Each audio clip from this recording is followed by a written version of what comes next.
mitzvot de Pessah. On va prendre les mitzvot de toutes les mitzvot de Pessah. Ok. Donc si vous regardez dans la page, vous avez le recto et le verso, et on va voir comment toutes les mitzvot de Pessah sont retranscrites dans le Seder et Bezrat Hashem. Si on a la chance, on va pouvoir comprendre comme il faut tout ce que la Torah nous enseignait, tout ce que la Torah nous enseigne. Ok. Alors, c'est parti. Tout d'abord, avant de commencer, je vais rappeler une petite règle. Je vais rappeler une petite règle. La règle, c'est la suivante. C'est que, vous savez que nous, la Torah nous a donné une mitzvah pas nous en tant que Boker Tov, pas nous en tant que simples citoyens juifs, mais elle a donné un ordre aux Chachamim de la Torah. Ok. Et elle a donné à nous qui sommes des simples citoyens juifs, elle nous a donné un ordre d'écouter ce que les maîtres vont dire. Ok. Donc la paracha dans, je crois que c'est Mishpatim ou un autre, il dit Lo yasur minadavar asher yagidu lecha yamin ou smol. Il nous est interdit pour nous les juifs simples, on va dire, et en vérité même pour les maîtres de la Torah que ils auront accepté les dires des maîtres. Donc il est interdit pour nous de ne pas faire et ne pas respecter ce que les maîtres ils ont expliqué. Ok. Donc lo yasur minadavar asher yagidu lecha yamin ou smol. Rashi, il explique, même si les maîtres ils te disent que ça c'est à gauche et ça c'est à droite, quoi qu'il arrive, tu es obligé de les écouter. Ok. Donc en fin de compte, la structure, comment Hachem il nous a donné la Torah, elle est très spéciale. Bon, de toute façon, elle est magnifique, mais elle est très, très, très spéciale. Et c'est quoi la structure? C'est que Hachem, il a donné la Torah, mais il a donné Moshe Rabbeinu, que Moshe Rabbeinu il va former des maîtres, que les maîtres ils vont savoir exactement tous les détails de la Torah, et que des fois ils vont avoir besoin de nous préciser certaines choses, faire des institutions, faire des décrets, etc., etc. Et selon le Seder que Dieu il a mis en place, nous avons tous une obligation absolue d'écouter tout ce que les maîtres vont dire. Pour vous donner un exemple plus simple, Hanouka, c'est une fête que les maîtres ils ont enseigné, nous ont institué. Ok. Nous avons une obligation de faire la fête de Hanouka. Il n'existe pas un juif qui a le droit de dire ah non, c'est rabbinique, c'est pas toraïque, c'est rabbinique, donc moi je ne vais pas respecter. De la même manière, Purim.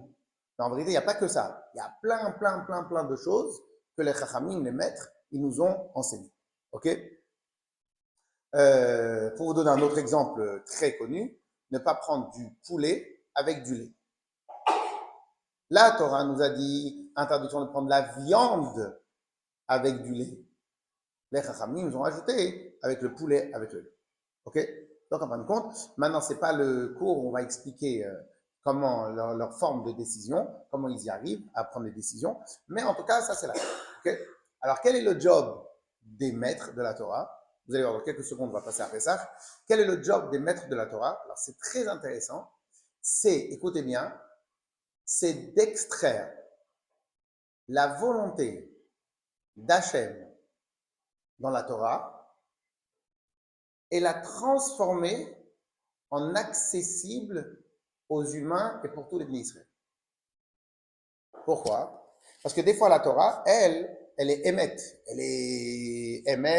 la vérité absolue. Et des fois, on a du mal à s'adapter à la Torah. Je vous donne un exemple tout concret. Et en fin de compte, le job des maîtres, c'est quoi? C'est transformer la Torah pour qu'elle soit respectée par tout le monde, pour que tout le monde puisse y être à l'intérieur, etc. Je vais vous donner un exemple tout simple. À l'époque de Moshe Rabbeinu, c'était quoi Shabbat? Shabbat, tout le monde avait un métier artisanal. Donc, tout le monde était, bûcheron, agriculteur, éleveur. Éleveur, il faisait la tonte des animaux, ils allaient les revendre. Tout le monde avait un métier artisanal, ok? Couturier, tenturier, ce que vous voulez. Maintenant, quand Hachem nous a dit, vous allez respecter Shabbat, pour tout le monde à l'époque, c'était normal. Shabbat, j'arrête mes métiers artisanaux, et comme ça, je respecte Shabbat. Très bien. Et comment comment un homme simple, aujourd'hui, en 2024, comment on va faire pour que nous tous, on puisse respecter Shabbat? Je vous donne un exemple tout simple. Un manager. C'est quoi le rôle d'un manager? Il ne travaille pas, il ne fait rien, il n'a pas d'ordinateur, etc., etc. OK? Dans le sens artisanal, dans le sens melachot. OK? Donc son travail à lui, c'est que dans la bouche. C'est que dans la bouche. Il explique, il enseigne, il forme. Un professeur, c'est quoi son job, à lui? Il ne fait pas de métier artisanal, il fait que enseigner. Comment il va ressentir, lui, le Shabbat? Puisqu'en fin de compte, le Shabbat, c'est le repos du travail. Mais moi, je n'ai pas de travail à proprement dit de la Torah. Donc, comment je vais faire pour ressentir le Shabbat exactement comme un couturier? Le couturier, Shabbat, s'arrête de travailler. Mais lui, toute la journée, c'est enseigner. Et Shabbat, il va enseigner aussi. Donc, puisque Shabbat, il va aussi enseigner la Torah. Donc, pour lui, c'est quoi Shabbat? D'accord ou pas? Très bien. Shlomo HaMelech et son Bedin, le roi Salomon et son Bedin, ils ont institué le principe que vous connaissez tous, Shabbat, le Mouktsé. Est-ce que vous vous rappelez c'est quoi le Mouktsé? Le Mouktsé, c'est un principe tout simple, interdiction de déplacer tout objet qui n'a rien à voir avec le Shabbat. Alors, il y a plusieurs niveaux, ok? Il y a plusieurs niveaux. Le pire des niveaux, c'est l'argent et des habits précieux qu'on met à la vente, on va dire, ok? Les niveaux les plus simples, c'est un marteau. Donc, un marteau, j'aurais le droit de le déplacer. Si maintenant j'ai besoin de casser une noisette, j'aurais le droit de le déplacer. Les habits que je dois vendre, c'est plus compliqué. Mais dans le principe général, tout ce qui n'est pas lié avec Shabbat, eh ben, en fin de compte, je n'ai pas le droit de le déplacer. OK? Point la ligne. Pourquoi les maîtres, ils ont enseigné ça? C'est simple. Parce qu'en fin de compte, comme je vous l'ai dit, si maintenant on a tous des métiers, aujourd'hui, les métiers, c'est quoi les métiers? Aujourd'hui, les métiers, allez, bon, on utilise le téléphone, c'est ça les métiers aujourd'hui, d'utiliser le téléphone. Et c'est pas un métier artisanal, c'est pas tel qui a marqué dans la Torah. Donc en fin de compte, Shlomo Hamel, ils ont compris que le comptable, que lui, qu'est-ce qu'il va faire? Toute la semaine, il va travailler, Shabbat, il va ranger ses papiers. Le garagiste, toute la semaine, il va travailler, Shabbat, il va ranger ses outils. Le manager, l'enseignant, toute la semaine, il va travailler, donc il va enseigner, et Shabbat, il va enseigner aussi. Donc, comment il va ressentir le Shabbat? Eh ben, les Chachamim, ils ont sorti, ils ont extrait l'essence de Shabbat, c'est-à-dire le repos et le dégagement du matériel pour se consacrer au spirituel de Shabbat. Donc, ils ont trouvé un moyen d'aplatir et de rendre accessible et de faire ressentir le Shabbat à absolument tout le monde. C'est magnifique ou pas? C'est magnifique. Et en fin de compte, ça, c'est le job des Chachamim. Pourquoi? Parce que des fois, la Torah, elle, selon les époques, ça va changer, les époques vont changer. Donc peut-être qu'on va oublier, pas oublier, mais déjà au moins ressentir ce que la Torah nous enseignait. Et grâce aux Chachamim, ils ont transformé, pas ils ont transformé, ils ont extrait la substance de la Torah. De là, c'est une grande réponse à tous ceux qui disent oui, c'est les maîtres qui nous enseignaient, etc., etc. Mais le job premier des maîtres, c'est de nous donner la substance et l'essence même de la Torah. Ok? Bien évidemment, c'est pas comparable aux maîtres d'ailleurs. Je sais même pas comment c'est les autres maîtres ailleurs, parce qu'en fin de compte, les maîtres chez nous, ils ont d'abord passé 10 ans, 20 ans, 30 ans à étudier, à jeûner, à être respectables, et c'est seulement après qu'ils disent leurs paroles. Deuxième point, pourquoi nous aussi on croit dans les maîtres? Parce que être un maître dans la Torah ne te donne aucun gage de parnassa, aucun gage de pouvoir. Dans quasiment toutes les autres religions, être un maître, c'est source de pouvoir. Ou bien c'est lié avec la politique, ou bien c'est lié avec de l'argent, ou bien c'est lié avec autre chose. Ok? On va pas rentrer dans les détails. Les maîtres de la Torah, eux, ils travaillaient en journée et le soir, ils étudiaient, ils enseignaient ou n'importe quoi. Donc en fin de compte, c'était un métier, en tout cas c'était un statut qui ne donnait aucun pouvoir. D'où, en général, que c'était beaucoup plus, on touchait plus le émet que ailleurs. Mais ça y est, là, vous avez compris le principe? Clair? Donc, si un jour, on vous demande quel est le travail des maîtres de la Torah, ok? En tout cas, on ne parle pas juste des rabbins, mais en tout cas des maîtres qui ont marqué comme Shlomo HaMelech, comme tous les autres maîtres qu'un jour on étudiera en profondeur. Leur travail à eux, c'est d'extraire la substance de la Torah, l'essence même de la Torah, et donner la possibilité à chacun de pouvoir respecter la Torah à son niveau à lui et mettre d'égalité tous les ministres. Ok? Très bien. Pour cela, Pessah, En vérité, on a un grand problème depuis la destruction du Beth Amikdash. C'est quoi le grand problème qu'on a?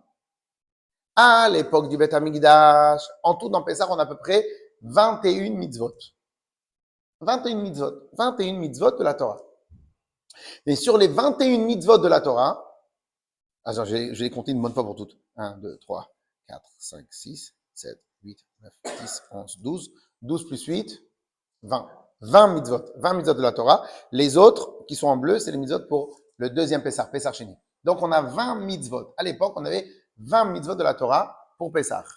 Mais, et sur les 20 mitzvot, on en a 12 qui sont liés avec le Korban Pessah. Donc, le Korban Pessah, l'agneau pascal, on va appeler Korban Pessah. OK? Mais depuis que le Beth Amikdash est parti, il a été détruit. Donc, il nous manque 12 mitzvot. Donc, chaque Pessah, tous les bénis Israël de chaque génération, eh ben, il est décompté de leur forfait 12 mitzvot chaque année. Ça, c'est un. Donc, ça, c'est déjà un problème. Deuxième problème, oublions les mitzvot et le décompte des mitzvot. Mais la substance des mitzvot, elle a disparu. C'est-à-dire, en fin de compte, quand il y avait un Korban Pessah au Beth Amikdash, ben, en fin de compte, c'était pas juste faire une mitzvah, il y avait un truc derrière tout cela. OK? Ben, en fin de compte, ce truc-là, eh ben, on l'a perdu. On va y voir à travers notre étude aujourd'hui que les points principaux que représentaient les 12 mitzvot plus les 8 autres mitzvot, les Chachamim, dans leur grande sagesse, ils ont réussi à les intégrer, leurs concepts et leurs substances, à l'intérieur du Seder de Pessah. C'est-à-dire que j'ai pas la mitzvah, mais l'enseignement de la mitzvah, ils ont réussi à me l'insérer totalement. C'est-à-dire, et c'est pour cela qu'on est fan de la Torah, on est fan des mitzvot, on est fan de tout cela, parce qu'en fin de compte, grâce à toute l'histoire du Ham Israël, la Torah, Kadosh Baruch Hu et les maîtres, ils ont réussi à nous donner une Torah, Baruch Hashem, parfaite. La Torah était parfaite, mais ils nous ont réussi à nous la transmettre comme il faut. OK? Au passage, si vous me le rappellerez, un jour, on fera une petite étude sur ce point-là précisément, et donc on verra à combien c'est magnifique. Yes? Yes? Alors, on y va. On va étudier, alors dans la page que je vous ai donnée là maintenant, j'ai repris toutes les mitzvot de Pessah. Alors la première page, c'est les mitzvot à l'époque du Beth Amikdash. J'ai repris toutes les mitzvot. Dans la page d'à côté, c'est les mitzvot contemporaines. OK? On va d'abord attaquer ces mitzvot-là, et après on va attaquer les autres mitzvot. Ça, c'est un. Deuxièmement, vous verrez que j'ai mis un titre en français avant toutes les mitzvot. OK? Alors, on va pas les étudier dans l'ordre, parce que étudier dans l'ordre, peut-être que on va pas y arriver, ça sera pas très clair. On va l'étudier selon un autre ordre, mais on verra qu'au final, on va pouvoir étudier toutes les mitzvot ensemble. OK? Alors,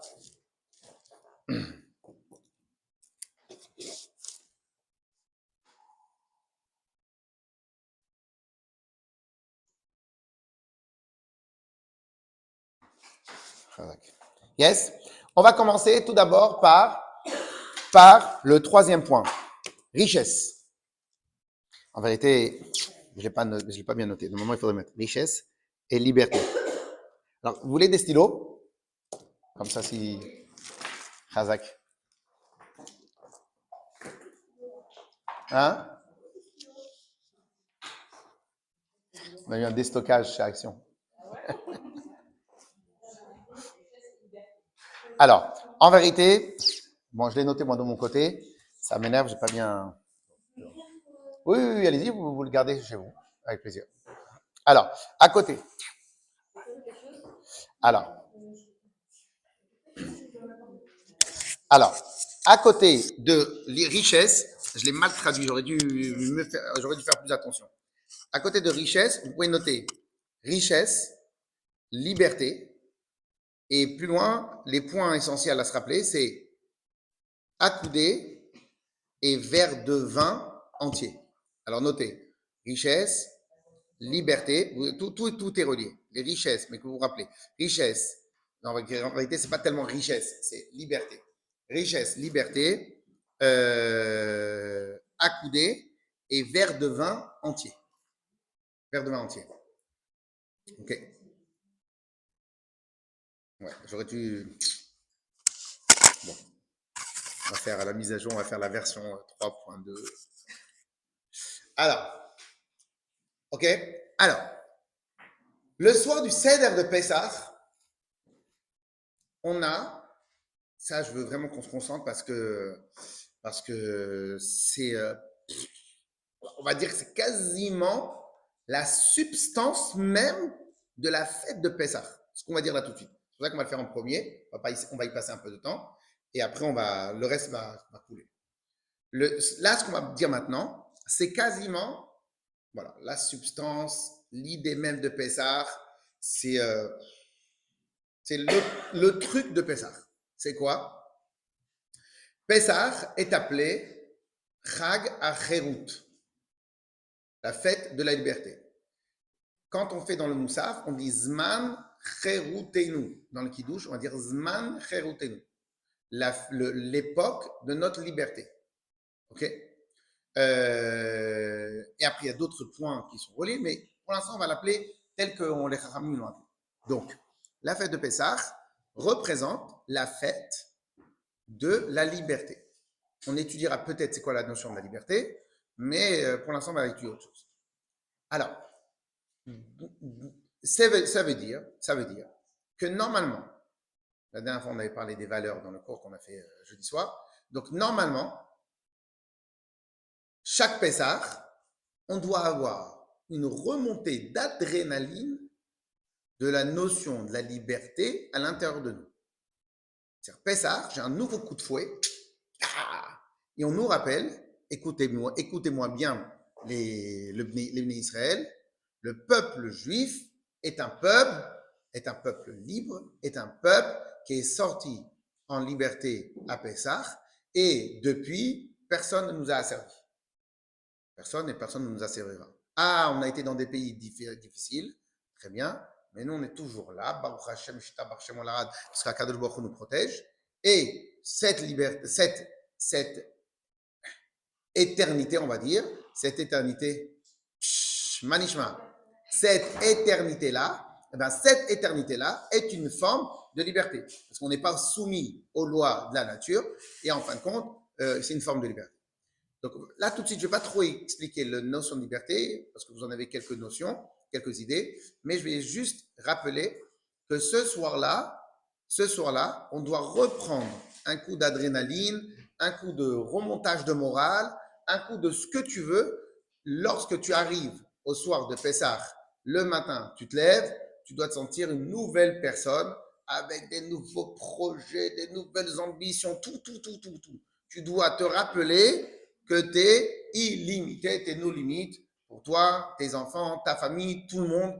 Tu viens, tu te débarrasses de tout ce qu'il y avait comme crasse sur toi, comme rouille sur toi, et tu dois avoir une resensation de liberté absolue. Ok? Cette notion-là est très très importante, parce qu'en fin de compte, ça fait partie vraiment de notre ADN. Alors maintenant, cette notion-là, elle est tellement importante qu'à Pessah, les Chachamim l'ont intégré dans le soir du Seder. Donc le soir du Seder, c'est vraiment la concentration de toute la psychologie de Pessah. Donc les Chachamim nous l'ont intégré dans le soir du Seder. Ils nous l'ont intégré sous plusieurs formes. La forme la plus connue, c'est accoudé. Alors il y en a qui vont dire qu'accoudé, c'est juste un changement de position. Accoudé n'est pas un changement de position. Pourquoi? Parce que si c'était juste un changement de position, en fin de compte, on pourrait dire que ce n'est pas très important. Être accoudé est le signe ostentatoire de richesse et de liberté que les Chachamim ont décidé de nous donner. Donc, on a deux psukim. Chayav Adam lirot et atzmo. Une personne a l'obligation de se considérer aujourd'hui comme ce qu'il est sorti d'Égypte. Et une personne, Chayav leharot et atzmo, de se montrer ostentatoirement, donc faire des signes ostentatoires de liberté, comme si aujourd'hui il est sorti de liberté. Ce que je vous dis, c'est vraiment comme ça qu'il faut étudier le soir du Seder. C'est vraiment. Donc, le soir du Seder, hier soir, je dis aux messieurs, si vous devez passer un Seder plus long, rigolade, festif, et que le lendemain, vous arrivez en retard à la synagogue, c'est pas grave. Ok? C'est pas grave. Alors, il y en a qui m'ont dit, bon, ça va pas trop changer pour moi, mais je leur ai dit, c'est pas grave. C'est le moment très important. Et pour les mamans, évidemment, avec toute la fatigue du ménage, donc il faut trouver un moyen de se reposer. C'est pour ça que dans Route Lares, on a on a la chance d'avoir 2 jours. Le premier jour, on est crevé, le deuxième jour, on est plus détendu. Mais en tout cas, quoi qu'il arrive, le soir du Seder est le moment, comme le Rambam nous dit, Yesod Chazak Be'emunateinu, c'est le pilier de notre Emouna. Donc, on n'a pas le droit de passer au travail. Ok? Donc, je reviens. Alors maintenant, comment les Chachamim, ils nous ont enseigné, ils nous ont conceptualisé, ils nous ont intégré la notion de richesse et de liberté. La forme la plus connue, c'est accoudé. Ok? Pourquoi accoudé? Parce qu'en vérité, à l'époque, ceux qui s'accoudaient, c'était ceux qui étaient, on va dire, n'avaient pas les contraintes des gens simples. Des gens simples, les Romains, ils s'accoudaient, c'est-à-dire, et mettez-vous en tête, quand vous êtes au bord de la piscine, comme ça, tranquille, et là, vous appelez le serveur juste, je peux avoir un verre d'eau, et enfin, quand vous êtes comme ça, vous pensez, vous êtes la personne la plus riche du monde à ce moment-là. Vous êtes tranquille, vous n'êtes pas en position comme ça, contrit, assis, etc. Donc, vous êtes en mode, je suis libre, j'ai aucune obligation sur terre, je suis la personne la plus importante sur terre. Ok? Ça, c'est comment les Chachamim, ils ont travaillé le principe d'accoudé. À tel point c'est important, c'est que dans le principe, si on a mangé les matzot sans être accoudé, on recommence. Dans le principe, si on a bu le verre de vin sans être accoudé, on recommence. On recommence. Et dans le principe, le Shulchan Aruch nous dit, si on peut passer tout le soir du Seder accoudé, Arezé Meshubach. Imaginons maintenant que quelqu'un, le soir du Seder, il va prendre des fauteuils comme ça, il va être comme ça, racontez-moi comme ça, ou je ne sais pas comment il va se mettre. Il va se mettre totalement couché. Le gars, et en plus il faut un serviteur à droite, un serviteur à gauche, un serviteur devant. En tout cas, le gars, il passe un autre soir du Seder. C'est quoi? C'est comme s'il était au bord de la piscine. Okay? Ça, c'est la première notion. Deuxième notion, pour vous donner, alors il y a plusieurs principes. Un, on essaie d'avoir des très beaux ustensiles. Donc, si c'est des verres de qualité, des assiettes de qualité, etc. Et un autre principe qui est ramené dans la halakha, que toute l'année, quand on fait le kiddush, on prend le verre de kiddush, comme ça dans la main, on fait le kiddush, et on boit une bonne gorgée. Ok? Et comme ça, on est acquitté. À Pessah, la mitzvah, elle est de terminer le verre entier. Donc, les personnes prévoyantes, comme nous les Ashkénazes, okay, donc les personnes prévoyantes, on achète des verres 9 centilitres, 10 centilitres. Si on ne tient pas sur le vin, on achète un vin avec faible taux d'alcool. Donc, vous avez du 7%, du 5%, du 7%. Mais la mitzvah, elle est verre de vin à boire entier et à couder. La mitzvah, c'est le vin. Vous avez des petits, vous? Voilà. Donc ils peuvent. Hein? Ah bon, si en dessous de la bar mitzvah, ils prennent du jus de raisin. Mais dès la bar mitzvah, on prend du vin. OK? Pourquoi le vin? Le vin, c'est un signe ostentatoire de richesse. Pourquoi le verre entier? Accoudé, vous avez compris? Pourquoi le verre entier? Parce qu'en fin de compte, tout au long de ce qu'on va étudier, on va étudier la différence qu'il y a entre les personnes riches. On va dire que les personnes riches, ils sont identifiées par des personnes plus libres, et les personnes pauvres qui sont dépendantes des autres. La personne riche, elle, ou la personne riche, la personne libre, elle boit le verre de vin entier. Le reste, elle ne cherche pas à réfléchir, ça va lui rester pour le reste du repas. Le reste du repas, je me resserre. Donc quand je bois entièrement. Et si je pense au lendemain, c'est que le lendemain, je ne suis pas sûr d'avoir ce que j'ai besoin. Ok? Très bien. Donc, la mitzvah va être accoudée et boire le verre en entier. Et en fin de compte, ces deux signes ostentatoires qu'on a tout au long du Seder, ils sont là pour nous rappeler un point très important. Ce soir,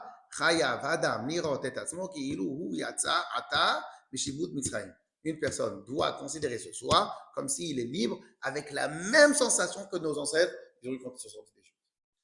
Et ce que je suis en train de dire, si vous le sentez, il faut le raconter, il faut l'enseigner aussi à vos enfants, il y a tout le monde à table, etc. C'est l'idée de la fête de Pessah. Point l'année. Il n'y a pas d'autre idée. Ça aide? Très bien. Alors maintenant, ce qu'on va étudier tout de suite, c'est d'où les Chachamim, pourquoi les Chachamim nous ont enseigné ça? Où est-ce que les Chachamim, ils ont retrouvé ça dans les mitzvot? Ok? Alors en vérité, tout de suite, on va voir 3 mitzvot qui sont liés avec le Korban Pessah. Ces 3 mitzvot copyright. Alors, comme ce que j'appelle des mitzvot copyright, c'est qu'en fin de compte, le Korban Pessah est un Korban, on va dire, comme un autre. C'est-à-dire quoi, comme un autre? Ça veut dire que c'est un sacrifice. C'est un sacrifice. Donc, il était censé avoir les mêmes lois que tous les autres sacrifices. Et on va voir que le soir, le Korban Pessah, il a des copyrights. Et ces copyrights-là nous expriment et nous expriment les intentions d'Hachem dans ce copyright-là. OK? Une fois que j'ai terminé ces 3 mitzvot, je fais un résumé pour qu'on soit tous d'accord. Chaim, alors, vous savez que c'est des vrais, hein? Ils sont pas peints, les croissants. C'est des vrais. Alors, on va voir le premier mitzvah du Seder de Pessah. Pardon, du Korban.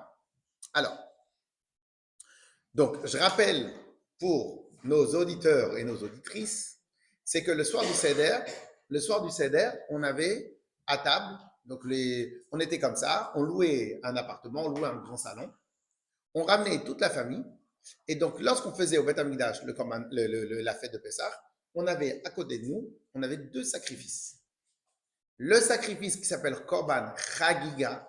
Chagiga, ça vient du langage Chag, le Korban de la fête, donc festif de la fête. Donc c'était un Korban qui a été fait pour que tout le monde fête. On a à la hèche, on a le barbecue, on a le chose, on est parti au Beth Amikdash, donc Korban Chagiga. Et juste à côté, on avait le Korban Pessah. Korban Chagiga, ça marche pour Pessah, Shavuot et Sukkot. Toutes les fêtes, on devait amener un Korban Chagiga. Mais Pessah, on avait 2 Korban. Korban Chagiga et Korban Pessah. Donc, lorsque maintenant on allait à Sukkot au Beth Amikdash, eh ben on amené un sacrifice, on allait appeler Korban Chagiga. Ce Korban Chagiga était mangé pendant 2 ou 3 jours par toute la famille. À Shavuot, la même chose. Clair? Donc, le soir de Pessah, on avait 2 Korban. Korban Chagiga et Korban Pessah. Les 2, d'après la halacha, ils ont le même statut. Je vais vous dire un terme, ça s'appelle un Korban Shelamim. Ils ont le même statut. Mais on ne va pas étudier le statut du Korban Shelamim, on va étudier le statut copyright du Korban Pessah, que lui, il n'est pas comme l'autre. Ok? On y va? Alors, première mitzvah, qui est copyright. C'est quoi? Interdiction de manger le Korban Pessah cuit. Le Korban Pessah, interdiction de le manger cuit ou cru. Il fallait le manger absolument grillé. Interdiction. Alors, bientôt, vous allez me dire, mais bon, ok, c'est rien de spécial. Mais comme c'est des copyrights, c'est pour ça qu'on va les étudier spécifiquement. Deuxième interdiction de manger le Korban Pessah. Pardon, interdiction de casser un os dans le Korban Pessah. Donc, casser, ça veut dire casser os à moelle, tout ce que vous avez dans les os. Vous allez au boucher. Je pourrais avoir un os. Qu'est-ce qu'il fait l'os?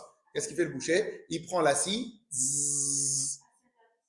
le Korban Pessah. Le deuxième, interdiction de casser un os.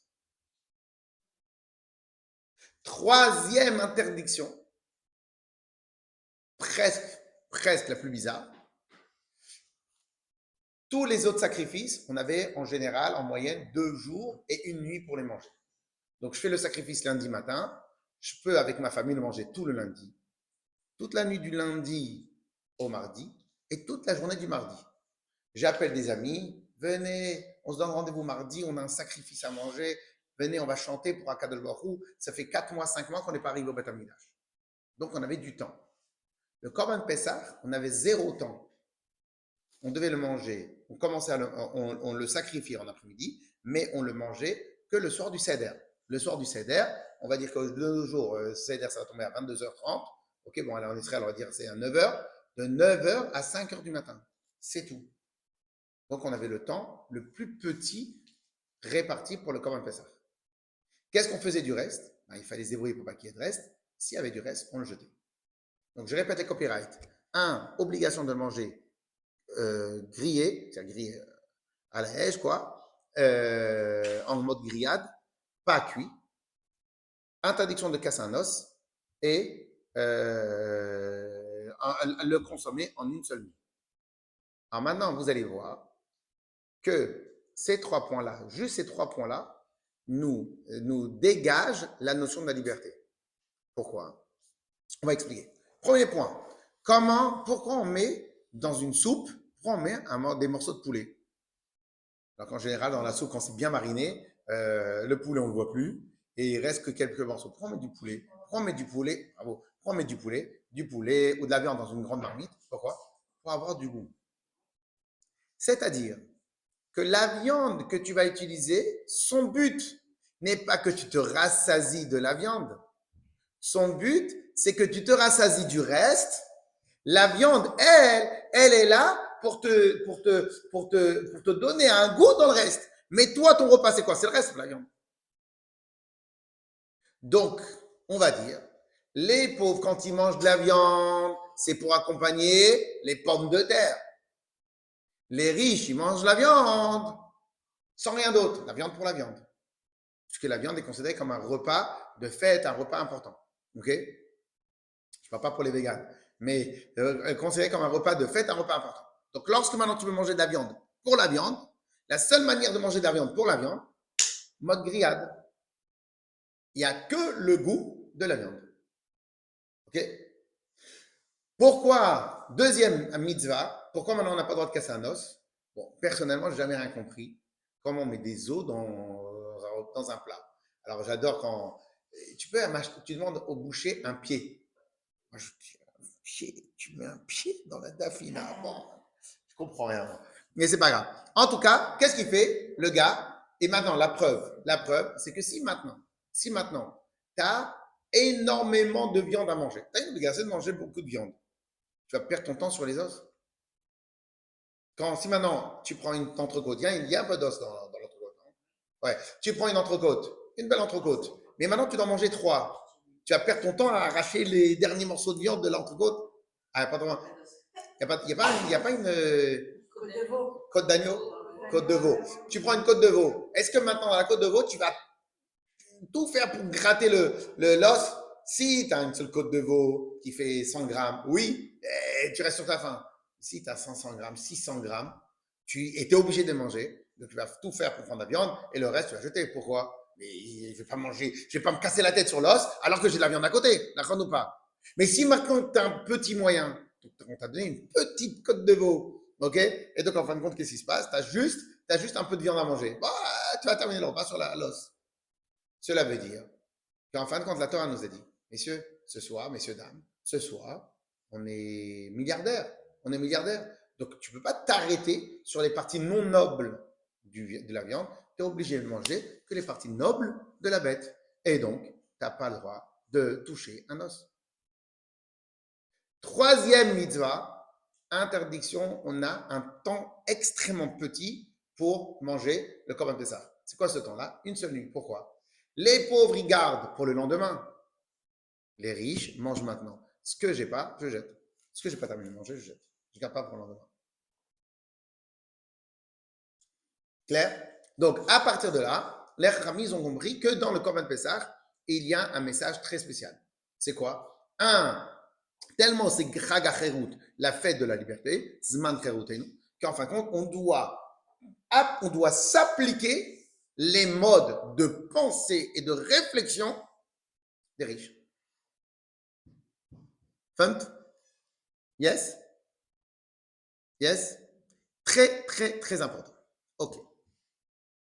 Alors maintenant, donc ça c'est, donc on a appris, en résumé, on a appris que dans le soir du Seder de Pessah, et ben en fin de compte, les maîtres, à travers toutes les coutumes, ils nous ont donné la substance de c'est quoi la fête de Pessah.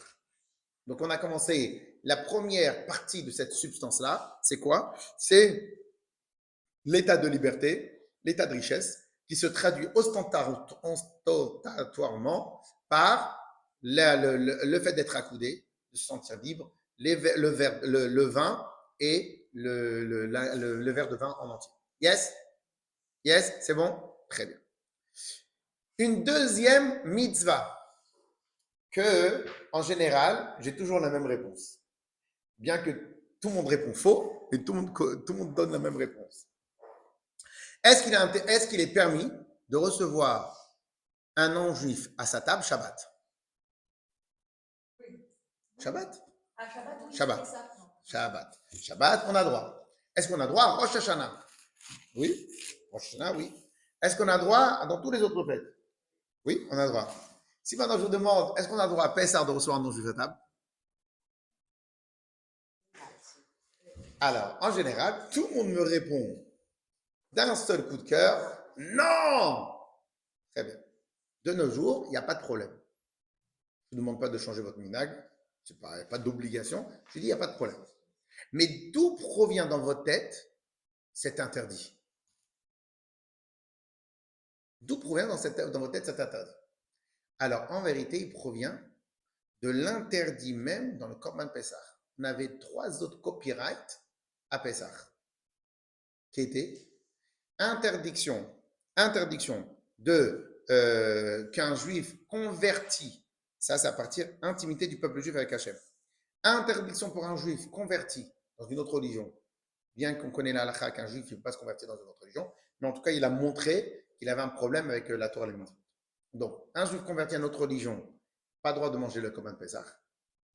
Un citoyen israélien, mais pas juif, interdiction de manger le Korban Pessah. Un juif non circoncis, interdiction de manger le Korban Pessah. C'est-à-dire que dans la tête de nos ancêtres, pendant 1300 ans, après, lorsque le Beth Amikdash a été détruit, on n'avait plus vraiment ce réflexe, mais pendant 1300 ans, tous les Pessahs, toutes les familles se rassemblaient. Et si on avait un serviteur qui n'était pas juif, ou un copain du travail, ou n'importe quoi, etc., et qu'en fin de compte, on aurait bien voulu les inviter, alors Ravi disait, tu ne vas pas dans les rêves, tu l'invites. Comment tu vas l'inviter? Qu'est-ce qu'il va manger? Il va pouvoir manger et vous, il n'a pas le droit de manger? Donc en fin de compte, il n'a pas le droit de manger le Korban Pessah. Autant que peut-être les autres sacrifices, il peut manger. Korban Pessah, copyright. Clair? Alors, qu'est-ce que nous enseigne ce copyright sur Pessah?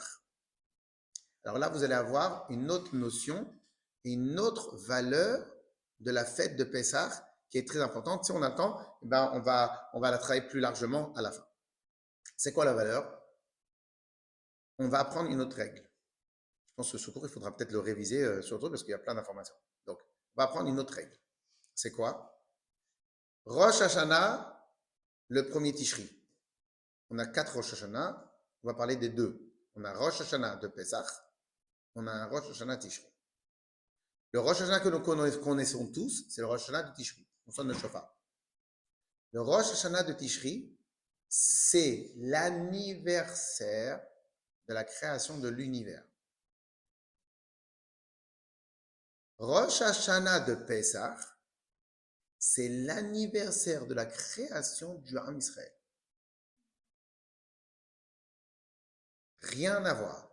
La fête de Rosh Hashanah, c'est une fête où les Bnei Israël, ils servent Dieu pour l'univers entier. Donc pourquoi Kadosh Baruch Hu continue à promulguer tout ce qu'il faut pour l'univers. Ça, c'est la fête de Rosh Hashanah. La fête de Pessah, c'est une fête intime où Hachem s'est occupé uniquement de ses enfants et il pense à rien d'autre à part ses enfants. Encore mieux que cela, la fête de Pessah, c'est la fête où Akadosh Baruch Hu a changé la géopolitique de l'époque, a changé les saisons, a changé l'univers, a changé le sable en poux, a tout changé juste pour sortir ses enfants d'Égypte. La fête de Pessah, comme je vous l'ai écrit, c'est la fête où on retrouve l'intimité qui est entre nous et Hachem, l'intimité de notre famille qui est entre nous et Hachem. Ça, c'est la fête de Pessah. Ok? Je ne sais pas à quoi on pourrait le comparer parce que de nos jours, on est tellement ouvert qu'on reçoit des gens qui sont en dehors de notre famille, mais bon, tout le monde Israël, c'est la même famille. Ok? Mais je ne sais pas moi, salle d'accouchement, une maman, elle va recevoir ou bien son mari ou bien sa mère. On ne reçoit personne d'autre. Ok? C'est pas le meilleur exemple. Mais qui vient dans les moments les plus intimes? Que les personnes les plus proches. Ok? Pourquoi? Parce qu'en vérité, intimité, c'est un cercle extrêmement restreint. Akadosh Baruch Hu, à Pessah, c'est la création, la naissance du Ham Israël. À cet instant-là, Hachem se rappelle tout ce qu'il a fait pour la naissance du Ham Israël. Hachem ne veut voir personne d'autre ce jour-là.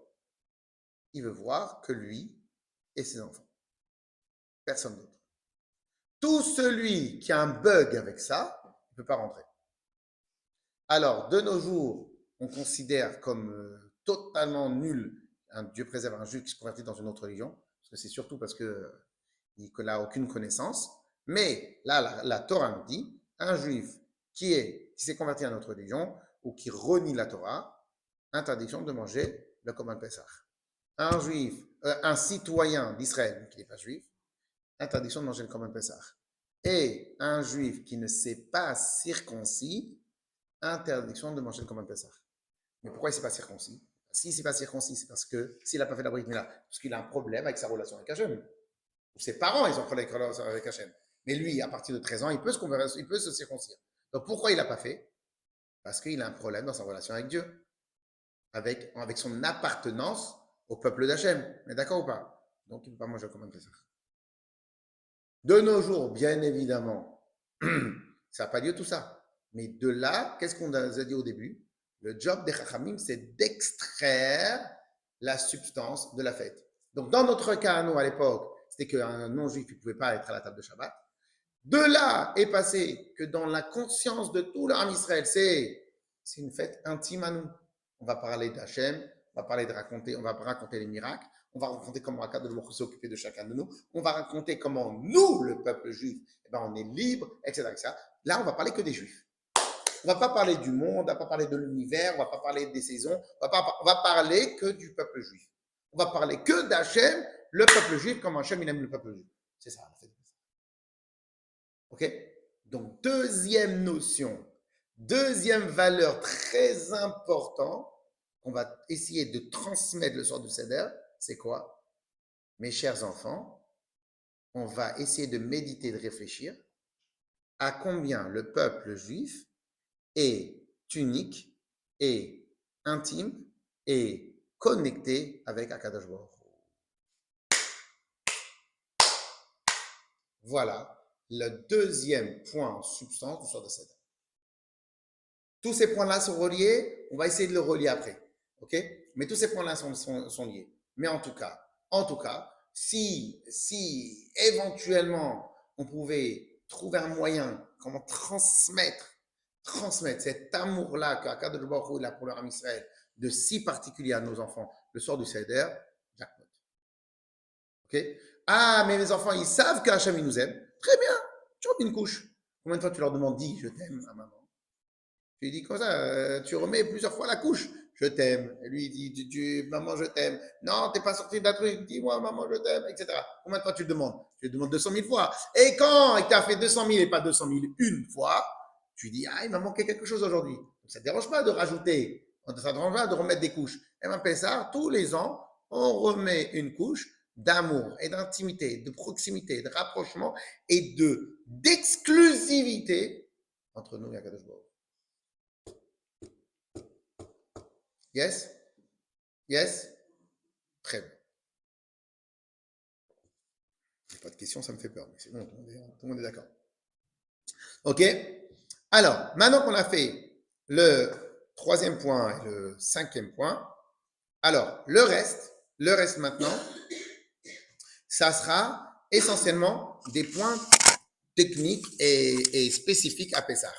pas, et je vais vous raconter tout de suite. Alors, on a la mitzvah, vous prenez rappel du premier soir en Égypte où Hachem a interdit de sortir de la maison. Ok? Ça, c'est juste entre les deux, entre intimité et liberté. Alors, c'est quoi? Le premier soir du Seder, alors à l'époque du Beth Amikdash, quand comment ça se passait, le repas de Pessah? Alors, juste au passage, est-ce que plus ou moins c'est comme ça, et j'espère pas encore longtemps. En général, à Pessah, on a toujours envie qu'il y ait du monde à table. Oui ou non? Baruch Hashem, la plupart du temps, les tables sont remplies. Ou bien les enfants ils vont chez les parents, ou bien on se retrouve, etc. Pourquoi ça? Pourquoi Pessah et pas les autres fêtes? Alors, il y en a qui ont l'habitude de recevoir au Shana, mais très souvent, on va être. Mais je pense qu'à Pessah, il y a toujours une sorte de bagarre et de frénésie d'invités, qu'il y a toujours du monde. On est d'accord? Très bien. Pourquoi? Vous savez pourquoi? Ça aussi, on l'a reçu du mode, du mode de vie qu'on avait pendant la période jusqu'à le Beth Amikdash. C'est quoi? C'est qu'en vérité, comme on avait le Korban Pessah, le Korban Pessah, je ne sais pas combien ça fait un mouton, 15 kilos de viande, 16 kilos de viande, je ne sais pas. On devait manger en une seule nuit 16 kilos de viande. On a du mal à vous faire manger des croissants, mais on avait besoin de manger 15, 16, 17 kilos de viande. D'accord? En une seule nuit. Attendez, on avait l'autre corban. On avait l'autre sacrifice à manger. Donc, je ne sais pas combien de viande on avait à manger. OK? Donc, en fin de compte, qu'est-ce qui se passe? Qu'est-ce qui se passe? Eh bien, pour pouvoir réussir à faire ça, ben, en fin de compte, on n'avait pas d'autre choix que d'être plusieurs. Et donc, en fin de compte, plusieurs familles se rassemblaient. Le chef de famille, ou chef de file, on va dire, chef de file, allait au Beth Amikdash. Donc, il a la liste de toutes les personnes qui vont être à la table ce soir. Quand il va faire le sacrifice, comme ça, il pense à acquitter, pendant qu'il fait le sacrifice, à acquitter tous ceux qui vont être là à la table de Pessah. Deuxième point, euh, donc la maison devient une sorte de petit Beth Amikdash, ok? Comme le premier soir originel. Donc le premier soir, quand on est sorti d'Égypte, eh ben, on a fait le Korban Pessah. Eh ben, nous aussi, tous les ans, on fait le Korban Pessah. Sauf que, la mitzvah, alors nous, on n'a plus d'actualité du tout, cette mitzvah-là, mais l'idée, elle est toujours là. C'est quoi? C'est que Hachem, il nous a fait, il y a eu, alors, je fais une petite parenthèse, la fête de Pessah tombe le 15 Nissan. On est d'accord? Très bien. Le 15 Nissan, c'était quelle plaie il y a eu le 15 Nissan en Égypte? La mort des premiers-nés. OK? Donc, en fin de compte, le ticket, c'est-à-dire le moment où Paro, il a dit, vous êtes libre, partez, c'était le soir où il y a eu la mort des premiers-nés. Donc, en fin de compte, nous, quand on fait Pessah, c'est le soir où Hachem a fait la mort des premiers-nés de toute l'Égypte et qu'à nous, il nous a sauvés. Le premier soir originel, qui a marqué dans Parashat Bo, on avait fait le Korban Pessah, on avait mis du sang sur les portes. Hachem, il est passé dans toute l'Égypte, au Fassarti. Et j'ai sauté, Hachem, il dit, et j'ai sauté au-dessus de vos maisons, et j'ai attaqué les autres maisons. Mais d'accord ou pas? Donc, et quel était l'ordre? Le premier soir du Seder, l'ordre, il était interdiction de sortir. Donc, nous, on n'a pas le Korban Pessah, mais à l'époque, et Bezrat Hashem Satan Mashiach sera là, donc, quand on va manger le Korban Pessah, si nous tous, on se rassemble ici avec le Korban Pessah, au moment où on mange le Korban Pessah, on n'a pas le droit de sortir de la pièce. Comme le premier Korban Pessah originel. Ok? Donc, le Korban Pessah, qu'est-ce qu'on a ici? Le Korban Pessah est là pour nous rappeler le premier soir du Seder où on a eu le plus grande gentillesse d'Akadosh Baruch Hu, où il s'est, entre guillemets, vengé de tout le mal qu'ils ont fait, et on a eu l'accès à la liberté ce soir. Seder? Donc ça, c'est la mitzvah numéro 8. Chez Lo Yotzim et Bessar à Bessar Chutz la Chabura, interdiction de sortir le Korban Pessah, de sortir la viande en dehors de l'endroit où on va manger le Korban Pessah. Seder? Très bien. Euh, Très bien. Maintenant, ça, c'était des points très importants. Et on va faire maintenant les deux premiers points du haut. OK? Alors, on va commencer par le deuxième. Bon, on va retravailler aussi l'ordre. C'est pas grave, ça met un peu de suspense. Alors, le soir du Seder de Pessah, le Korban Pessah, on avait l'habitude de manger le Korban Pessah avec de la matzah et le maror. Pourquoi? Dans le Korban Pessah, on devait se rappeler le soir du Seder. Le soir du Seder originel, c'était quoi? On a mangé le Korban Pessah. Le maror, parce qu'ils nous ont fatigués, ils nous ont rendu notre vie amère. Et la matzah. La matzah qui représente la sortie d'Égypte. OK? Et comment est retranscrit ça de nos jours? Le sandwich. Pourquoi on fait le sandwich? Parce que, en vérité, il faut manger la matzah avec le maror. Le pasuk qui nous dit Al matzot umrorim yochluhu. Vous allez manger le Korban Pessah avec la matzah et le maror. Donc à l'époque, qu'est-ce qu'on faisait? On prenait ici, il y avait la viande, on va dire, ou la matzah. Dedans, je mettais le maror. Et dedans, je mettais la matzah, le maror et le Korban Pessah, le sandwich. Même le sandwich, c'est nous qui l'avons inventé. Et donc, qu'est-ce qui se passe? Et comme ça, on le faisait, on mangeait le Korban Pessah à l'époque. OK? De nos jours, on n'a pas le Korban Pessah. Qu'est-ce qu'on fait? On fait le korer. Le korer est la retranscription de comment on mangeait le Korban Pessah à l'époque. Korer, c'est le sandwich, quand on fait le sandwich. OK? Donc, le korer, c'est le sandwich. Le sandwich, il représente comment on avait mangé le Korban Pessah. Yes? OK? Et c'est pour ça que dans la Gada, vous verrez la traduction française. Car Aya Hillel Azaken Omer, comme ça Hillel Azaken il faisait, comme ça il disait que c'était au Beth Amidash, on faisait matzah, maro et la viande de Pessah ensemble. Seider? Là, on a terminé. Là, tout ça, c'est tout ce qu'on est censé faire le soir même. OK? La dernière mitzvah en part, elle parle de la mitzvah du Korban Chagiga. Quel est le Korban Chagiga? Il nous dit juste qu'on avait 3 jours. Donc, tout le dernier mitzvah, je vais essayer de les traduire. Si vous voulez, j'ai le lien sur Internet du fichier. En la traduction, vous pouvez le télécharger et le prendre le soir du Seder. OK? Donc, le dernier mitzvah, c'est le Korban Chagiga, donc le deuxième, on avait 3 jours. Donc, le troisième jour. Donc, ça prouve que le Korban Pessah, on n'avait qu'une seule vie. Jusqu'à là, on est bon? On est bon? Yes? C'est bon? Maintenant, tout ça, à partir de manger le deuxième point. Non, on n'a pas fait l'eau. On n'a pas fait l'eau encore. Voilà. Donc, le deuxième point, manger avec la matzah et le maror, richesse, rappel du premier soir, intimité du peuple juif avec Hachem, et Korban Chagiga, tout ça, c'est à partir de la nuit. Korban Chagiga, ça veut dire la fête, le deuxième sacrifice. Donc, tout ça, c'est à partir de la nuit. Par contre, les mitzvot du haut, ça, c'est l'après-midi. OK? Alors, sur ça, je fais une petite préface. Quand on fait la souka, à partir de quand on mange la souka? Sur la souka? Le soir ou le matin? Le soir. Shavuot, c'est le soir ou le matin? Le soir. Rosh Hashanah, le soir. Tout, c'est le soir. La fête de Pessah, c'est la seule fête où ça commence l'après-midi.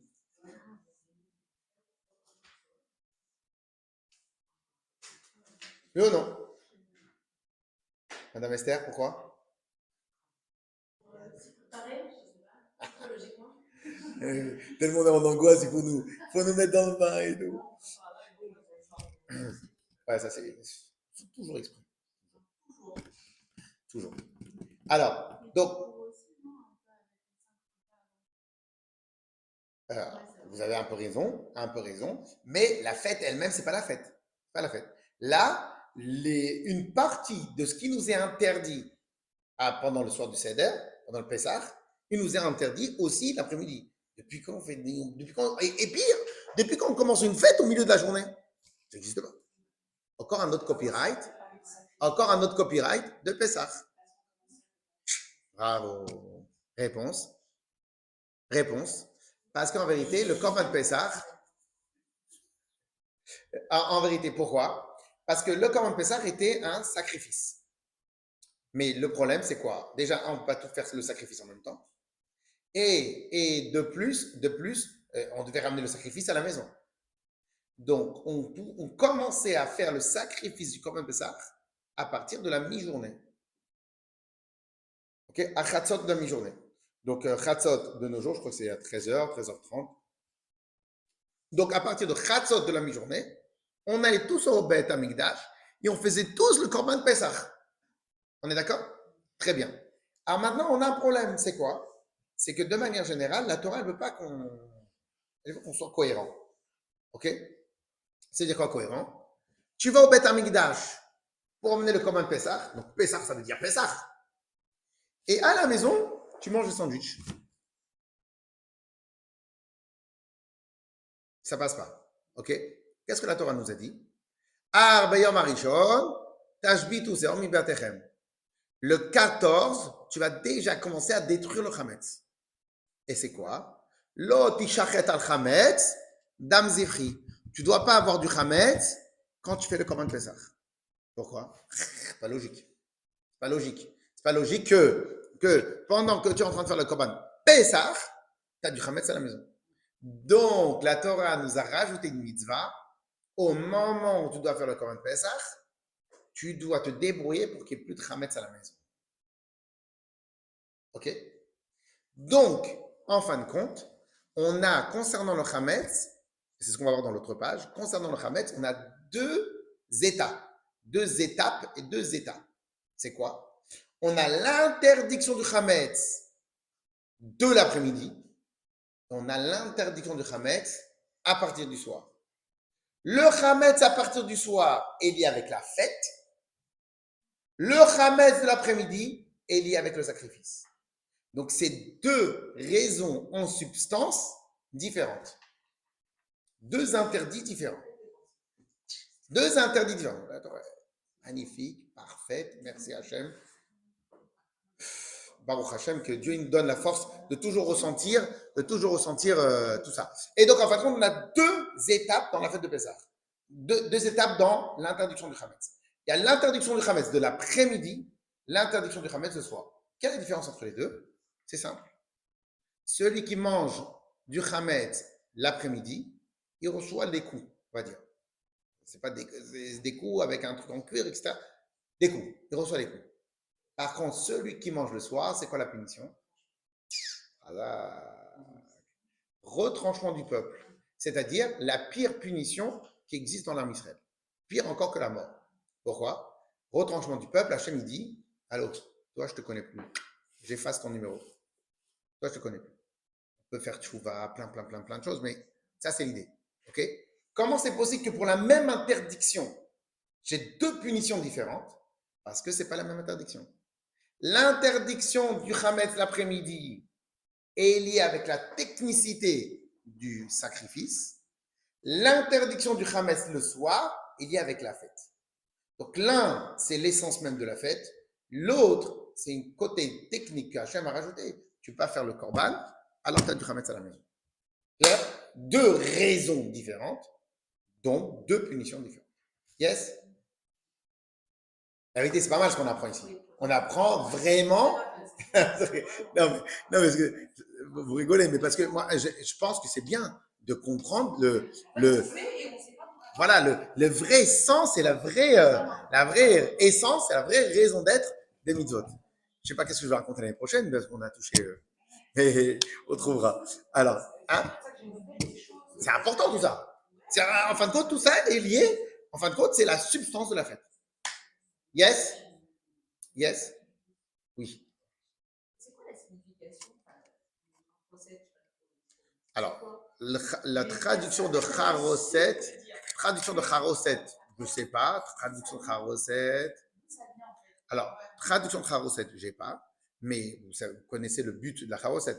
Le but de la Charoset dans le Seder, et maintenant peut-être après on va en parler, le but de la Charoset dans le Seder, c'est se rappeler du mortier que le ministre faisait. Okay. En fin de compte, à le soir du Seder, on doit jongler avec, en vérité, le début du Seder, la Haggadah, le début de la Haggadah, peut-être la semaine prochaine, si vous voulez, on va travailler la Haggadah. Le début de la Haggadah parle de l'amertume, et petit à petit qu'on avance dans la Haggadah, c'est le dénouement de la liberté et du scénario. OK? Donc, le but est le plateau. Dans quelques instants, on va travailler le plateau. En tout cas, le point essentiel du plateau. Et donc, le plateau, il concentre tous les rappels de ce qui s'est passé en Égypte. OK? Et en fin de compte, on va tout en parler. Yes? Maintenant qu'on a étudié ça, donc la vérité, je vous dis la vérité, hein, j'imagine que c'est compliqué de tout se rappeler, de tout en même temps. Mais de toute façon, on va enchaîner la vidéo, on va la mettre très rapidement sur Internet. Et de toute façon, il faut réviser, c'est pour ça qu'on prend des notes. Mais c'est comme ça, oui. Je vous ai dit, parce que nous, c'est notre méthode, c'est notre régime alimentaire presque. Pas notre régime, mais c'est comme ça qu'on veut faire un bon couscous ou un bon chose. Mais quelqu'un qui aime la viande, je sais pas, mais c'est parce qu'en vérité, un os, c'est pas la partie noble de l'animal. Le riche mange que la partie noble. Parce qu'en vérité, on prend parce qu'on a le goût, on a les choses, etc., etc. Mais encore une fois, si quelqu'un, dans un barbecue où on a mis de la viande à volonté, personne ne va faire cuire un os. On n'en peut plus, on n'en peut plus déjà de toute la viande. On va rajouter un os, ça va être fou. Non, c'est ça le truc. C'est en fin de compte, tu dois être rassasié des parties nobles de la bête. Tu ne dois pas être rassasié des. Okay. Allez. Parce qu'on a dit tout au début qu'en fin de compte, quand quelqu'un mange de la viande cuite, parce qu'en vérité, il ne cherche pas le repas de la viande. Il cherche le goût et il se rassasie du reste. Il ne se rassasie pas de la viande. Si quelqu'un qui est riche, quand il mange de la viande, il mange de la viande. Il va manger un ragoût. Si je veux un ragoût, alors je te dis un ragoût. Mais quand je dis le mot viande est égal viande. Et a priori, c'est en mode grillade. Dans le rôti, il est cuit. Le rôti, il est cuit. Oui, mais c'est dans ragoût, c'est pas mélangé à. Oui, mais oui, ok. Bah non. Un rôti. Alors attention, le Korban Pessah, il était un peu en mode rôti. C'est-à-dire, quand on dit grillé, c'était pas Dieu préserve sur la broche. Hein.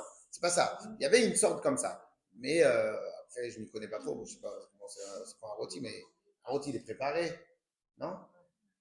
C'est pas grillé. C'est mariné. Ben non. Enfin, c'est rôti. Ça peut être juste dans une sauce. Parce qu'elle est aussi avec de broche. Bah oui, c'est ça. Mais c'est pas même. En réalité, elle n'a pas totalement tort parce que peut-être. Le rôti ne donne pas de goût à autre chose. Peut-être. Eh ben, si vous faites comme ça pour le Korban Pessah, ça serait peut-être permis. Du moment qu'il est grillé. En fin de compte, il est cuit le rôti, non? Il est cuit comment? Avec de l'eau? Non. Si vous faites un rôti, sans sauce et grillé, c'est quand même que ça. Mais bon, après des fois, la Torah, elle ne rentre pas dans les petits détails et si comme ça. Grillé, tu prends l'enseignement de griller. Grillé est égal, tu manges que la viande. Donc, en fin de compte, c'est pas loin du rôti. Mais le rôti, s'il se fait comme si le Korban Pessah il se fait comme un rôti, mais comme le Korban Pessah, ça revient même. Il faut manger de la viande pour la viande. Ok? Donc,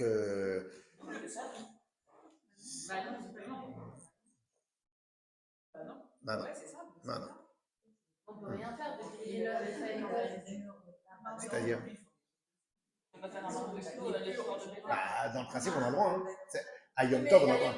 Yom Tov, on a le droit. On a le droit de cuire. Une fois au Bet Chabad, quelqu'un nous a invité, toute la communauté, à Sukkot. Et sous la Soukha, il a fait barbecue. Enfin, pas barbecue. Barbecue. C'était très sympathique. Alors, en vérité, les grillades, a priori, la coutume, elle est justement pour nous rappeler comment on fait ça. C'est pour ça qu'on fait les grillades. Ah oui, ah oui. Dans le principe, oui. Alors, les Tunisiens, ils ont toujours un sens du kiff, ok? Mais l'idée des grillades, ça. Mais, bien évidemment, il faut absolument pas dire, on fait le Corban Pessah. Non, ça c'est interdit parce qu'on n'a pas le droit de faire un Corban en dehors du Beth Amikdash. Mais l'idée des grillades, c'est ça. Alors, comme c'est bon, comme la Dame Roux, tout le monde nous les a piqués, ok? Mais bon, nous on partage.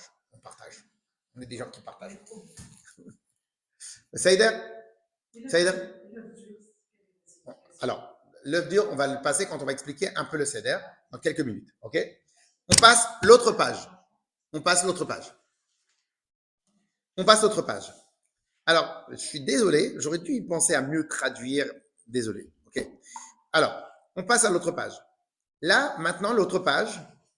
Ici, dans cette page-là, c'était les mitzvot qui sont liés avec le sacrifice. Et ici, c'est les mitzvot qui sont liés avec Pessah contemporain. Donc, aujourd'hui, ça, à part le Seder, comment les Chachamim nous ont retranscrit dans le Seder, aujourd'hui, c'est plus d'actualité. Ok? Pourquoi? Parce que le Seder avec le sacrifice. Et là, c'est les mitzvot contemporaines. C'est ce que chaque juif qui respecte Pessah, en fin de compte, il accomplit les mitzvot. Ok? On va, dans certains, on va aller rapidement, dans d'autres, on va expliquer. Alors, les deux premiers mitzvot, peut-être qu'on ne pouvait pas mettre les deux en même temps, l'une à côté de l'autre, s'il y en a qui veulent deux choses. Donc, les deux, peut-être si vous en voulez en tout cas, si vous les mettez en comparaison, les deux, l'une à côté de l'autre, eh bien, déjà pour le début, vous allez voir. Donc, les deux premières mitzvot, c'est quoi? C'est Shelo lechol chametz beyom yud alet mechatzot hayom ulemala. Donc, le Aleph, dans la nouvelle page, là, celle de le verso, interdiction de manger du chametz à partir de Chatzot, donc Pessah, la veille de Pessah à mi-journée. Ok? Interdiction. Donc, vous voyez bien que cette interdiction-là, elle est liée avec le Corban Pessah.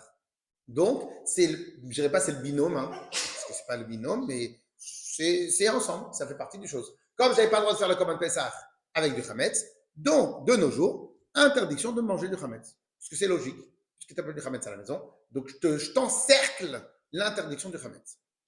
Leva et Chametz minaolam, mechatzot hayom ulemala. Deuxième mitzvah, ça c'est avant Pessah, obligation de détruire le Chametz. Ok? Alors, je fais une petite parenthèse sur cette mitzvah-là. Tous les ans, je dis comme ça, mais on va le répéter. Imaginons maintenant que vous allez à Carrefour, je ne sais pas moi, lundi 11 novembre. Ok? Vous allez à Carrefour lundi 11 novembre. Vous faites les courses avec les enfants. Vous avez celui de 5 ans, celui de 6 ans, celui de 7 ans. Si vous avez la chance d'avoir plusieurs garçons, ils sont en train sûrement de se battre, en train de courir. Ils prennent le caddie et ils foncent comme ça, etc. Et il y en a la petite fille qui est avec vous. Elle veut aider maman. Comme ça, elles sont toutes les filles, elle veut aider maman.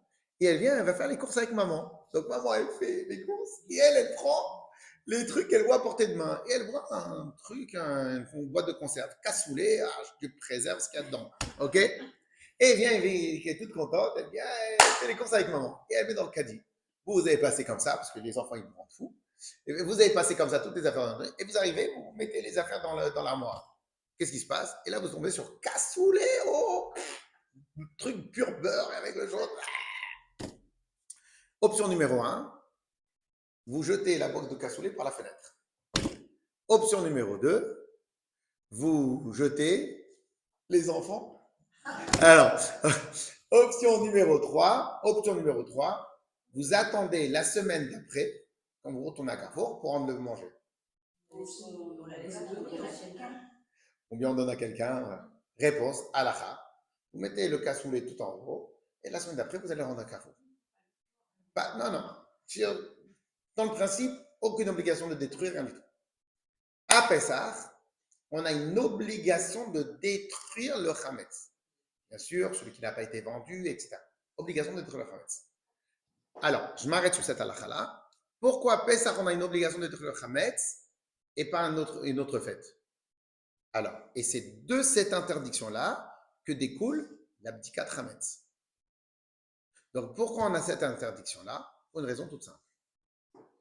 Comme je vous l'ai dit tout au début, les Chachamim, ils sortent la substance de la mitzvah et ils nous la rendent accessible et logique et faisable par tout le monde. Les Chachamim, ils ont dit une chose toute simple. Je ne sais pas pour vous, des fois je rentre à la maison, j'imagine que ça doit se passer chez les gens, on a faim. Ou même des fois on n'a pas faim, on ne sait pas ce qui se passe, on rentre dans la cuisine, on regarde ce qu'il y a dans les placards.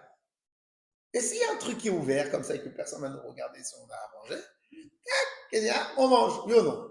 Et à la fin, qu'est-ce qu'on fait? Oh, pourquoi j'ai mangé? J'ai pas faim. Donc, machinalement, on a nos habitudes machinales. Ça ne nous arriverait jamais de faire ça avec du manger pas cachère. Ne mangez pas cachère, mais même pas dans les rêves. Déjà, à 2 km, je m'en vais.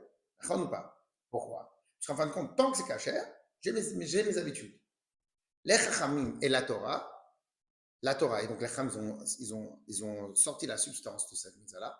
Les Chachamim, ils ont compris pourquoi la Torah a été tellement dure avec le Chametz. Pourquoi? Parce que le Chametz, c'est pas comme de la viande pas cachère. La viande pas cachère, toute l'année, j'ai mes signaux à l'intérieur de la tête. Ça, c'est cachère, ça, c'est pas cachère. Ça, c'est cachère, c'est pas cachère. Donc, j'ai mes habitudes, je suis réglé. Pessah, hier, je faisais 2 chalotes pour Shabbat. Hier, je faisais 2 belles chalotes pour Shabbat. Aujourd'hui, les 2 chalotes sont ajoutées par la fenêtre. Comment, en l'espace de 24 heures, je vais me rétablir une connexion dans ma tête? Donc, c'est pour ça que les Chachamim, ils ont dit Pessah, trop compliqué. Donc, Pessah, je ne veux voir aucun Chametz. Parce que si tu as du Chametz, tu vas l'oublier. Donc, la raison pour laquelle on fait le Bdikat Chametz et pour laquelle la Torah nous a obligés de détruire le Chametz, la raison, c'est la suivante. Toute l'année, une personne est habituée au Chametz. Comme le Chametz ce soir, il va être interdit. Donc, la Torah nous a dit, tu me dégages ça de l'horizon. C'est ça la raison pour laquelle il est interdit de manger. On a une obligation de détruire le Chametz. Alors qu'à Sukkot, la mitzvah, c'est la mitzvah. Je vais rentrer mes habitudes alimentaires de toute l'année. Shavuot, j'ai les mêmes habitudes alimentaires. Rosh Hashanah, les mêmes habitudes alimentaires. Chanukah, Purim, il n'y a pas de différence sur mes habitudes. C'est une mitzvah spécifique. Mais à Pessah, ce qui est permis toute l'année devient pendant 8 jours interdit. Comme je ne suis pas sûr de pouvoir assumer ce changement rapide, donc la Torah m'a dit, c'est quoi? Le Chametz, tu me dégages de l'horizon. Les Chachamim, alors ça c'est après l'époque de la Gemara, les Chachamim ont développé l'idée de la vente du Chametz. Si vous voulez, après on en parle. La vente du Chametz, ok?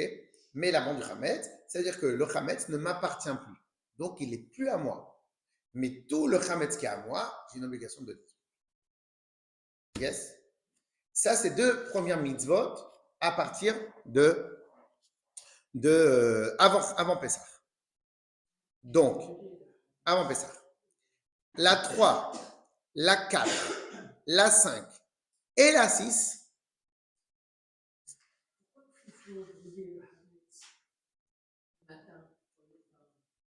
Alors, pourquoi il faut le brûler? D'abord, on ne brûle pas des tonnes. On ne brûle que 10 morceaux. Au passage, une rigolade toujours. Très souvent, les gens ils me donnent le Chametz à brûler à la maison. J'adore quand les gens, je ne veux me moquer de personne, ils mettent le Chametz dans l'aluminium. Comme le but, il est de brûler le Chametz. Pas dans l'aluminium. Donc, en vérité, le mieux, c'est dans un sopalin. Dans un sopalin ou dans le magazine Voici. Et trucs comme ça. Je sais. Mais l'aluminium, après quand tu me donnes l'aluminium, je suis obligé d'ouvrir l'aluminium. Hein? Non. Parce que nous, en réalité, l'aluminium, pour nous, c'est hermétique. Oui, c'est hermétique et ça se bloque bien. OK? Donc, à la rigueur, tu mets du sopalin avec. Et pour le lendemain, quand tu dois brûler le Chametz, enfin, non, c'est plus difficile. OK? Alors, alors maintenant. Alors, le 3, 4, 5 et 6. 3, 4, 5 et 6. Alors, j'explique. On a encore un copyright à Pessah. Ça, c'est un truc de dingue. C'est quoi le truc de dingue? On a donc entre le Aleph, le Bet, donc entre le 1, le 2, qui est avant Pessah, le 3, le 4, le 5, le 6, c'est des mitzvot pour détruire, pas manger le Hametz. Je ne sais pas qu'est-ce qu'il nous a fait ce Hametz là. La vérité, Mishkin. C'est-à-dire, toute l'année, on fait des mitzvot avec le Hametz, mais là, Hametz, 6 mitzvot de destruction totale. Alors, mitzvah numéro. Alors, avant cela, je vous fais, pour le 3 et le 4, je vous fais une petite préface. OK? Prenez une calculatrice. Nous avons tout celui, je vais vous dire, qu'est-ce que transgresse quelqu'un qui a du Hametz chez soi à la maison. Ouais. Donc, vous prenez 24 heures fois 60 minutes fois 60 secondes, ça nous donne 86 000 en une seule journée. Ok. Fois 7 pour ceux qui habitent en Israël. 604 fois 2, 1,2 million. Celui qui a du Hametz à la maison pendant Pessah, il transgresse. C'est-à-dire, toute l'année, tu viens, tu te lèves au minyan, tu pries, tu fais des télim, tu fais tout. Et en 7 jours, tu as transgressé. Ah ouais, tu as transgressé 1,2 million interdictions. C'est-à-dire, toute ta vie, tu as été tzaddik. Et là-haut, les 1,2 million, monsieur, 11 mois. Là-bas. 1,2 million. Et maintenant, vous comprenez pourquoi les chachamim, les maîtres, ils nous ont poussé à faire la vente du Hametz. Parce que la vente du Hametz t'enlève cet interdit. OK?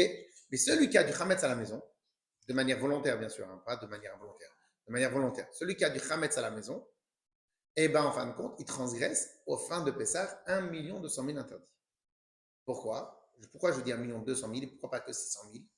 Parce qu'en vérité, la Torah nous a encore un copyright sur le Hametz. La fête de Pessah, elle est extraordinaire, hein, vraiment.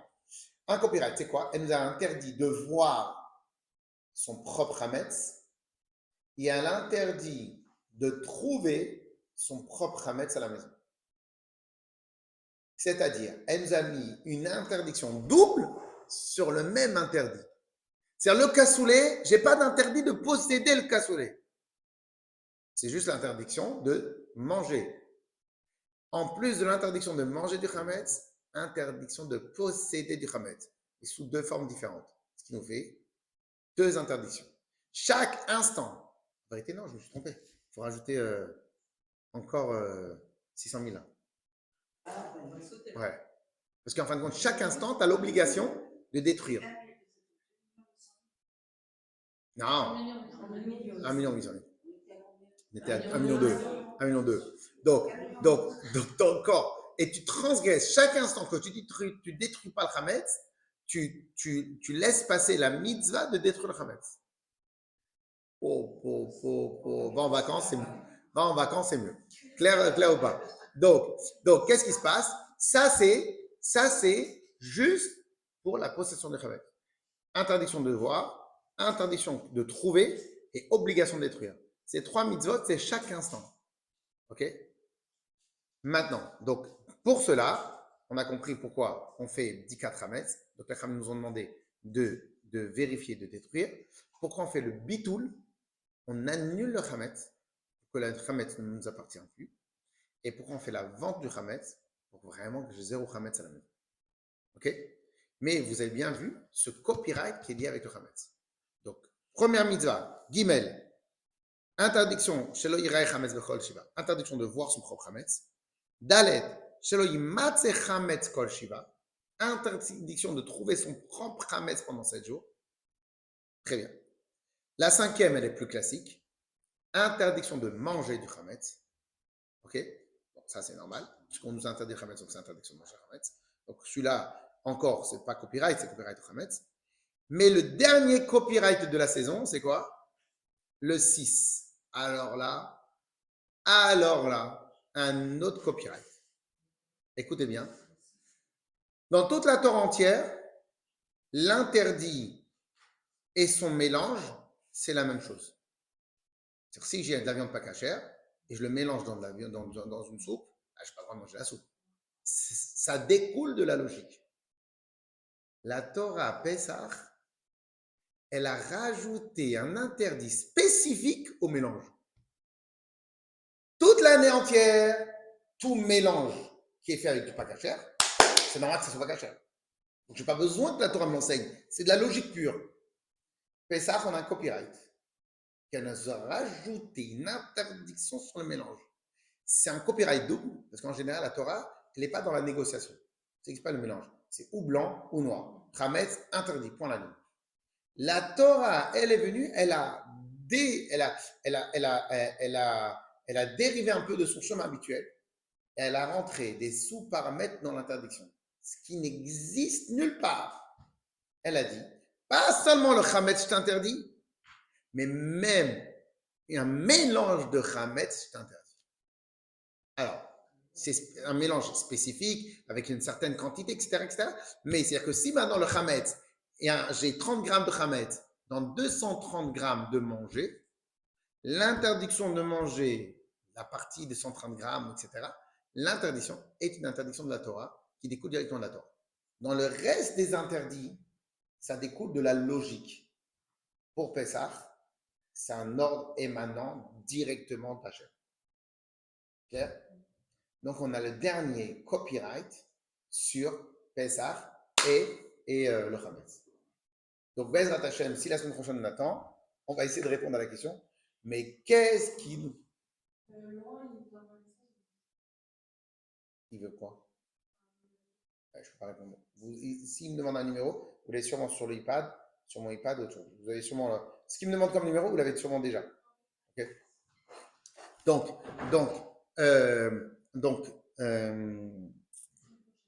ouais, la semaine prochaine, on va essayer de répondre à la question. Mais qu'est-ce qui nous a fait ce Chametz? Ok? Mais en tout cas, le Chametz a fait ça, vous avez compris. C'est-à-dire, on termine les deux dernières mitzvot. Les deux dernières mitzvot. Alors, sur ça, on va essayer de passer quelques instants. Alors, la dernière mitzvah, l'echol matzah beleil tedvav. Manger de la matzah le soir du seder. Cette mitzvah-là, vous la comparez à la mitzvah du milieu. Manger avec la matzah et le marron. Vous avez vu? Vous avez, dans la deuxième mitzvah, vous avez mangé avec la matzah et le marron. Excusez-moi. D'un côté, on a une obligation de manger de la matzah à part. On a une obligation de remanger la matzah avec le Korban Pessah. Donc la matzah aussi, elle a un petit copyright. On doit la manger inclus dans le Korban Pessah et on la mange aussi à l'extérieur du Korban Pessah. Ok? Donc ça c'est... Alors, à cette mitzvah-là est tenu homme et femme de la même manière. Ok? Deuxième point halachique. Alors, vous avez sûrement entendu parler de cette notion-là, qu'il faut manger la matzah dans un temps réparti. Vous avez déjà entendu ce principe-là? Ok. Pourquoi on a besoin de manger la matzah dans un temps réparti? Réponse. Parce qu'en vérité, on a une règle dans la halacha. Manger est égal une quantité en un certain temps. Pourquoi? Imaginons maintenant que vous voulez inviter votre ami. Viens, je t'invite au resto, la guerre. Hamburger, tu n'as jamais vu ça de ta vie. Tu l'invites. Dans l'hamburger, tu coupes une petite tranche. Tu dis, ça c'est pour aujourd'hui. Le lendemain, tu recoupes une petite tranche de rien du tout. Ça c'est pour demain. Et à la fin des 2 semaines, quand pour terminer le truc, tu dis, t'as vu comment je t'ai invité? T'as fait un kiff ou pas? Non, non. Maintenant, tu as mis 2 semaines pour manger un hamburger. Tu dis, c'est pas une invitation. Merci, ça s'appelle un régime. Ça n'a rien à voir. OK? Pourquoi? Parce qu'en fin de compte, si tu veux manger un hamburger, il faut que tu manges un hamburger pendant un moment. Tu ne vas pas manger le même hamburger sur 3 semaines. Donc, de la même manière, quand on dit le terme manger dans la Torah, c'est toujours une quantité avec le temps pour la manger, cette quantité-là. Les Chachamim ont évalué cette quantité-là par rapport à des données particulières, évalué cette quantité-là à minimum 3 minutes, 4 minutes, minimum 4 minutes, ça peut aller jusqu'à 9 minutes. Quand on peut, on fait 4 minutes.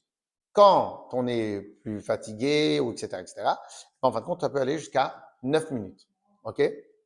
Ça s'appelle le temps, s'appelle Bichdei Achilat Pras. Le temps de manger une quantité qui s'appelle Pras. Donc voilà. Donc si maintenant je mange la matzah un peu maintenant, une demi-heure plus tard, je continue avec ça, c'est pas possible. Pour faire la mitzvah de manger la matzah, il faut manger la matzah, les 30 grammes, en 4 minutes. Saïda? On termine la dernière mitzvah. Et c'est quoi? Lesaper bitziat mitzrayim beoto alayla. Raconter la sortie d'Égypte ce soir-là. Alors, plusieurs points sur ce principe-là. Première chose, imaginons maintenant que je suis un francophone et je lis toute la Haggadah en hébreu. Ni moi, ni ma femme, ni mes enfants ont rien compris. Ça veut rien dire. C'est comme si maintenant, on va dire, j'ai une super histoire à te raconter, mais le problème, c'est qu'elle est en chinois. Tu vas kiffer par contre. Elle est de folie l'histoire. Et bien, je lui envoie l'audio en chinois. Et à la fin de l'audio, je lui dis, t'as kiffé ou pas? C'est pas possible. Pourquoi? Parce que je connais qu'un dialecte des Chinois. Je connais pas tous les dialectes. Donc, ça veut rien dire. Quand on dit le mot raconter la sortie d'Égypte, c'est pour qu'en fin de compte, je puisse l'entendre, l'écouter, le vivre, le répéter, l'expliquer, le truc. Et donc, en fin de compte, c'est pour ça que très souvent aux hommes, je leur dis, si vous allez me faire le soir de la Haggadah, toute l'histoire en hébreu, faites en yiddish, c'est mieux. Comme ça, personne ne va comprendre, etc. Donc, en fin de compte, et c'est pour cela que, je sais pas, vous êtes marocaine? Donc, c'est pour cela qu'au Maroc, ils retraduisaient la Haggadah en arabe ou je sais pas quoi. En tout cas, ah bon, en français, alors excusez-moi. Excusez-nous. Et donc, en tout cas, peu importe. Mais en tout cas, quoi qu'il arrive, il est illogique de faire la Haggadah dans une langue qu'on ne connaît pas. Parce que la mitzvah de ce soir-là, c'est pas de lire la Haggadah. La mitzvah, c'est pas de lire la Haggadah. La mitzvah, c'est de raconter la sortie d'Égypte. Donc, si tes enfants, ils ont rien compris à l'histoire, t'as rien gagné. Ça, c'est le premier point. Deuxième point. Bravo. Très bonne remarque. Et qui peut répondre à ça? Dans la Haggadah, il y a marqué quoi? Il y a marqué, il y avait Rabbi Akiva, Rabbi Tarfon, Rabbi Eliezer, qui ayu mesubim bebnei Brak, ils étaient assis à Bnei Brak, et ils ont raconté la sortie d'Égypte pendant toute la nuit. Mais je comprends pas, ils connaissent tout par cœur. Ben, toute la nuit, ils ont passé à faire quoi? Vas-y, dis-nous un petit chidouche. Comment toi tu comprends? D'après toi, il y a eu quoi à Pessah? Et chacun, il a sorti un midrash, et chacun, il a raconté. Et à la fin, qu'est-ce qu'il y a marqué? Ve'afilu kulanu chachamim, kulanu nevonim, kulanu yodim et Torah, mitzvah aleinu lesaper b'yitzat Mitzrayim. Et même si on est tous des chachamim, même si on est tous des nevonim, c'est-à-dire on connaît tout, on connaît toutes les parachutes, on connaît toute la Haggadah, on connaît tout. Ce soir-là, la mitzvah, elle est de transmettre, de raconter. Alors, la dernière fois, on avait fait un cours, et j'avais dit que des fois, on ne peut pas tout faire la même soirée. Mais, par contre, on peut peut-être se focaliser ce soir-là sur un point dans lequel vous allez transmettre le message que vous voulez. Ça peut être. Oui. Mais personnellement, en tout cas, j'essaye.